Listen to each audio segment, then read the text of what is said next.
Hi, I'm Bill O'Reilly reporting tonight from Washington, D.C. Thanks for watching us. A close encounter with an Occupy protester. That is the subject of this evening's Talking Points memo. Last night I was walking over to the White House for the annual media party there. All of a sudden, some guy runs up behind me, screaming, comes out of the rain, doesn't identify himself. I was with my assistant from Fox News, and we were startled. I told the guy to get lost, but he came closer and closer, armed with a cell phone camera. When he was about a foot away, I turned and shielded myself and my assistant with an umbrella. At this point, we were just a few feet away from the White House gate. The Secret Service stopped the man, and we find out that he's an Occupy protester. I then asked the service to call the D.C. police because I thought the guy was out of control. The police arrive. Discussions take place. But there's no criminal statute in Washington unless a person actually touches you, which the guy did not.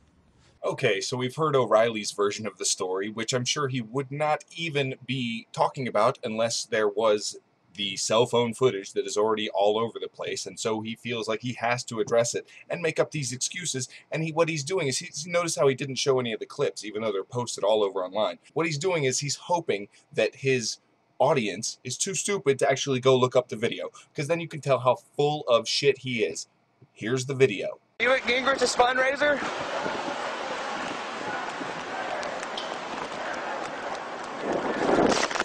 Mr. O'Reilly, Hey, sorry about that. Excuse me? Mr. O'Reilly, were you at Gingrich's fundraiser?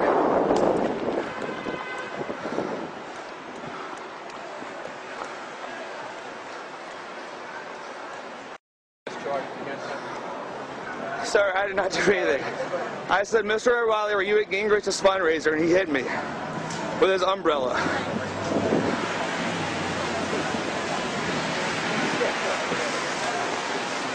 Now, this man could have had a knife. I didn't know what he was going to do. I didn't know who he was. But in the District of Columbia, I couldn't stop him. I mean, I felt like the Penguin in the Batman show. Remember that, Burgess Meredith? Shielding myself with an umbrella. And I'm lucky I had it. Otherwise, I might have punched the guy, and I would have been arrested. Now, did the guy that walked up with his camera and he's asking O'Reilly questions, did he seem out of control? Or did it seem like O'Reilly was the one who was actually more aggressive? I mean, for Christ's sake, he broke his fucking umbrella. He used it like as a weapon. He even managed to say sorry about that. Hey, sorry about that. And the entire time, when he was walking away, he kept his back turned. Now, if you thought someone had a knife or something, you wouldn't just turn your back to them and walk away, would you? You lying sack of shit. I mean, you are so terrible. You just lie about whatever. Ironically, a few nights ago, I told you bad things were going to happen because these Occupy protesters are becoming increasingly aggressive. But I never thought it was going to happen to me. But we do have to worry about it because some of these people are now intruding on businesses and individual American citizens. I was lucky last night. I held my temper. I'm sure the guy wanted me to hit him. The thing is, if the occupier had identified himself, I would have talked to him. In fact, I put him on the factor. Hi, Bill. My name is Coctopus.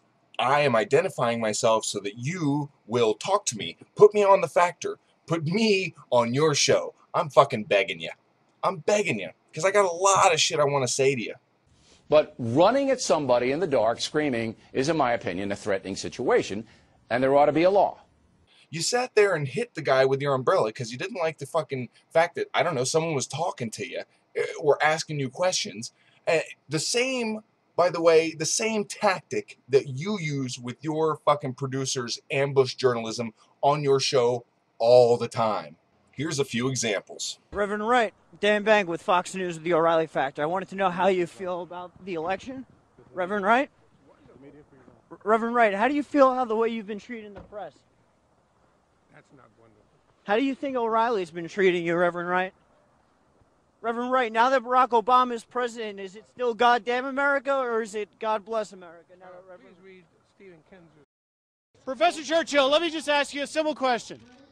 Why is America an imperialist country? Don't do it. Don't do it. Hey. Excuse me.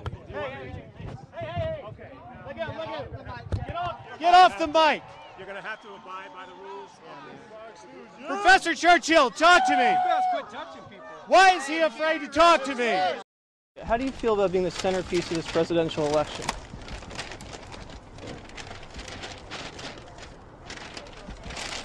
All right. What's your relationship with Barack Obama? Mr. Ayers. Mr. Ayers, do you want to take this opportunity to apologize for your terrorist acts? Don't you think it's time for some repentance? Do you still consider yourself an anarchist? That's truly disgraceful. You got to back it up, your accusations, my man. Disgraceful? You people don't even begin to know what the truth is. If you start with getting your facts straight for once, it would be a refreshing change. Can you leave me alone for just a second? Actually, no, we'd like to talk to you for a second. And now I'll ask you to leave my private property or I will call the police. It won't hurt you if you don't move your leg. Please leave my premises. You want to comment on that? And there you have it. Bill O'Reilly does not like the taste of his own fucking medicine. He doesn't like it when someone comes up with a camera and tries to ask questions when someone's not prepared for it. But he'll go send somebody. He'll be a total fucking douchebag hypocrite and send somebody to do his fucking dirty work. He'll send his producers just to make his fucking like little point and little storyline. He doesn't like it back. And I'll bet you if any one of the people his producers came up to had hit the producer with a fucking umbrella hard enough to fucking break it, O'Reilly would have had a field day with it, calling it an assault. O'Reilly, you're a fucking joke. And I would love nothing more than for you to bring me on the Factor so I could say that to your fucking dumb face. Cocktopus out.